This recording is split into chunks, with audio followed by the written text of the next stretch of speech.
The government is versus the people. The court ruled that the illegal migrant hotel in Epping had to close. This meant that councils up and down the country are now taking the government to court to get their migrant hotels closed. And the government, as far as I can understand it, basically had 4 options. Option number 1, mass deportations. Option number 2, admit that they were wrong about Rwanda, which, by the way, several Labour MPs have now done, and they are calling comically for a Rwanda-style scheme. Anyway, option number 3, move them into HMOs, houses of multiple occupancy.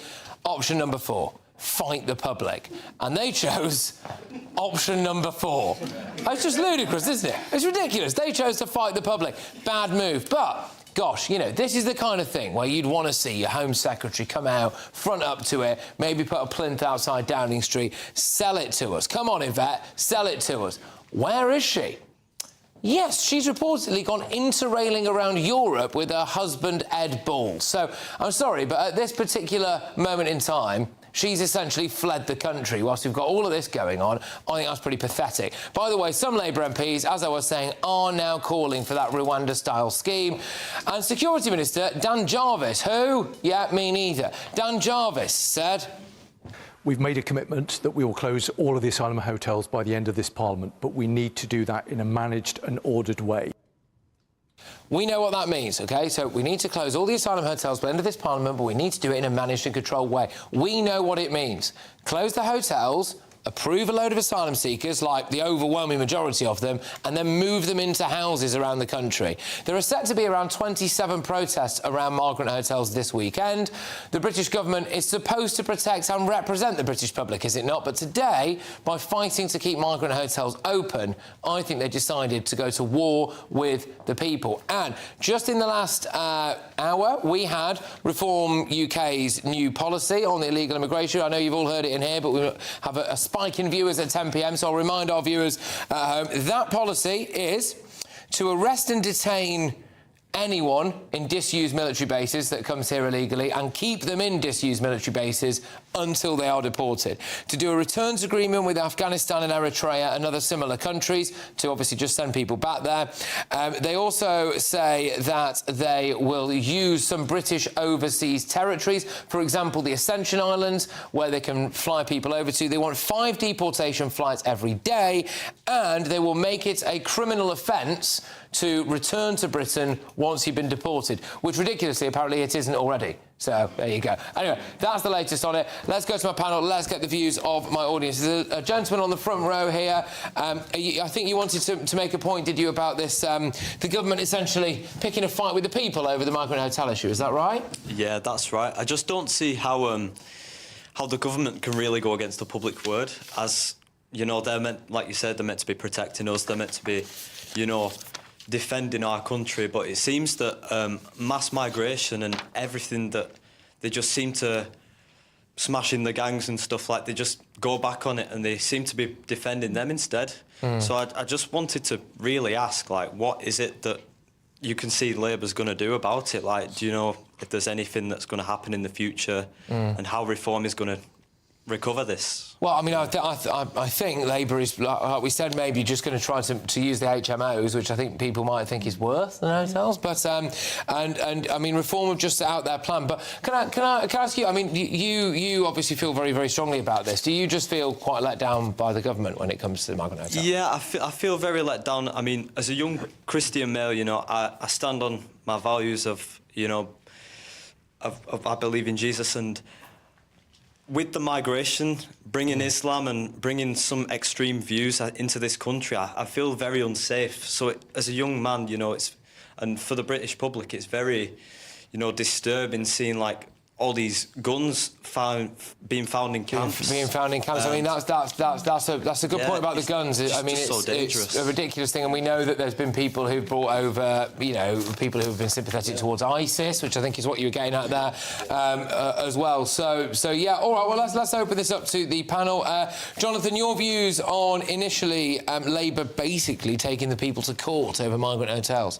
Well, it's a position they probably feel that they have to in order to actually make sure that in the interim they're able to hold people in some sort of facility. I think if they came out with a very serious plan of what's the alternative, Dan Jarvis had an absolute nightmare on the media round when he was asked well, when you keep saying a range of options, what is a range of options? The fact that he couldn't answer that shows how little they've even thought about when it comes to ending hotel use, where are people going instead. What Labour's done very cleverly is they'll dine out on the fact that the backlog has got down by another, I think, around 20,000. What they don't then say is actually the overwhelming majority of those people are being approved to remain in this country indefinitely. We know around 63% or so who come over end up being given the right to remain in the country. We know that if you then are not initially and you appeal it, it's then a 50-50 chance. So absolutely, the odds are always stacked in your favour when it comes to coming across the channel. We know this deal with France is one out and 17 in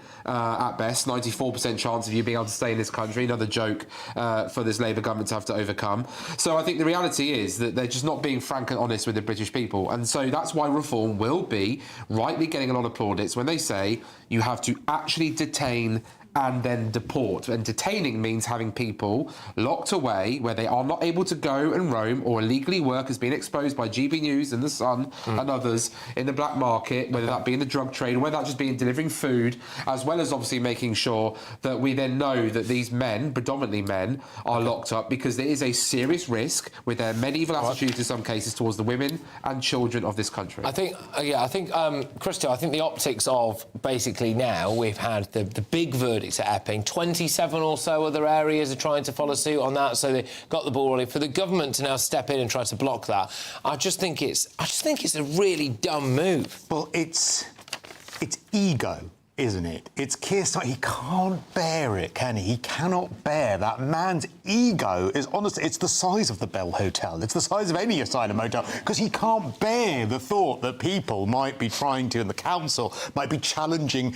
his authority, and that is, you know, over and above anything else, what he cares about. And I'm so annoyed for you. I'm so annoyed for all of us, because we have a housing problem in this country. It is a massive housing problem. Today, as things stand, we're 5 million houses short.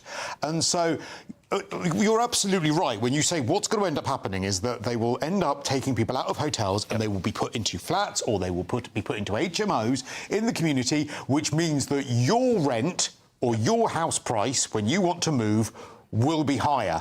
Or the perverse situation will be that Labour, one of the few good things they're doing, I think, is actually trying to build more houses, and they're going to end up putting the people that they're having to rehouse from hotels in the houses that they're building for free. And they'll outbid you for them. This is the other thing that's going to come down the track. They're going to end up outbidding people for these houses. The thing that will work is to stop them coming rather than trying to manage it when they do.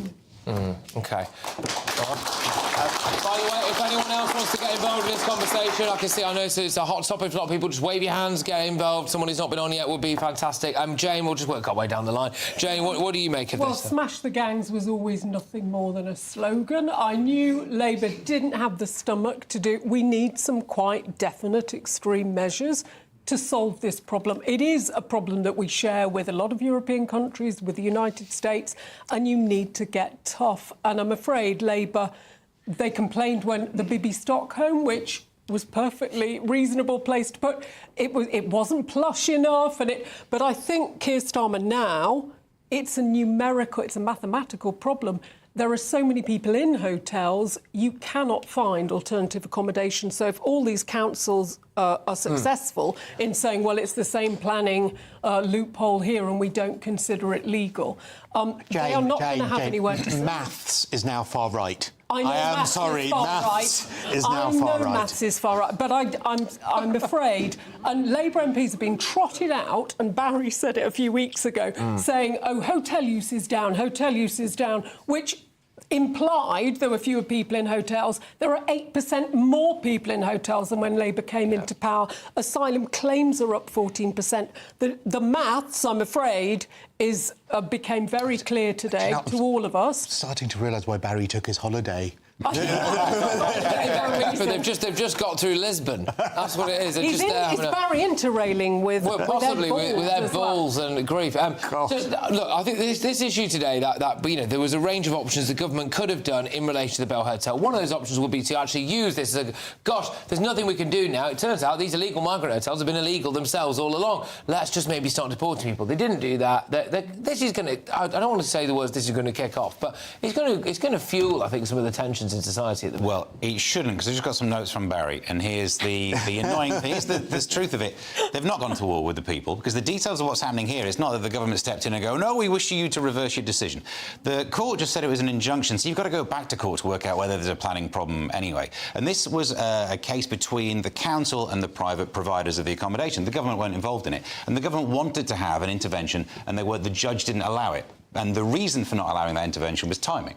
So they're just appealing against the lack of intervention. Can I just say on that, because the government claimed, and this was a lie, right, the government claimed that they weren't aware of this court hearing. So at the 11th hour, so the government genuinely tried to claim that they were not aware that the Bell Hotel was going to the High Court and it was going to be heard that day, which is not... Maybe they don't watch.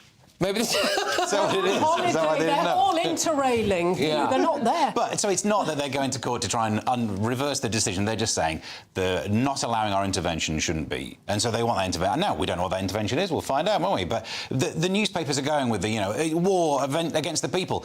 It's not. It's just disagreeing with what the judge said about this injunction. Do you really think the intervention is going to be, well, we support the people and we want to secure this intervention is going to be this happens? Me saying I don't know the details of the intervention doesn't mean I think it'd be that. No, but it's also not true to say they're going to war with the UK people. They're disagreeing with the judge's decision on an intervention. I kind of think... I'm sorry, I just kind of think they are. I think the mood, as the I weekend would suggest, tomorrow, voters' attitudes towards migration are hardening as Keir Starmer faces mounting pressure over asylum seekers being housed in hotels. Migration has now overtaken the NHS as the second most important issue facing the country after the cost of living. They might be related, the migration and the NHS. Well, possibly. The numbers of people using the NHS, we maybe. did see a Labour MP finally this week say we have to leave the ECHR.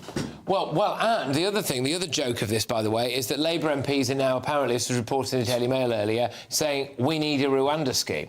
Yeah. After they scrapped it. They scrapped it on day one. He stood there proud as punch, didn't he? And scrapped it. With no other deterrent. And we'd made it illegal to enter Britain on a small boat, and Labour cancelled it. So it's not illegal anymore. What do you make some of that Labour hypocrisy, Jonathan? That's what needs to be said. It's the same old nonsense that we've had to endure with this Labour Party, as they came in thinking that they would be able to solve it because they're good guys and that the lawyers wouldn't get in the way and they'd be able to get loads of deals, and the deal with France would basically mean we'd be able to return everyone. And lo and behold, Keir Starmer continuously have his trousers pulled around his ankles in every deal that he manages to do, and then giving away billions of pounds of taxpayers' money at the same time. It's just absolutely extraordinarily boring to now see Labour MPs calling for something which they had the power to do. But hey, I'm supposed that they'll find another way. I look forward to now seeing the arguments about Rwanda as a safe country. Do you know, I'm still more horrified by the thought of interrailing with Ed Balls than Keir Starmer's trousers around his ankles. I just want to say that. It still horrifies me more. Can you imagine getting on a train and sitting down and it's Yvette Cooper and Ed Balls next to you? Just got to get out of here. Get out of here. But anyway, conversation. All right, well, just to emphasise again, there was some breaking news in the last hour. I imagine it will probably be on the front of one of tomorrow's newspapers. But, Reform have announced what they say is their plan to solve the illegal migrant crisis: arrest and detain everyone who arrives illegally, return people straight away to places like Afghanistan, Eritrea, use British overseas territories and make it a criminal offence for anyone who's deported to try to return. They say it'll cost 10 billion quid over 4 years. That's their plan. No doubt the other parties will be trying to pick that apart. No doubt Labour will be saying they're trying to do everything they possibly can to sort this crisis out.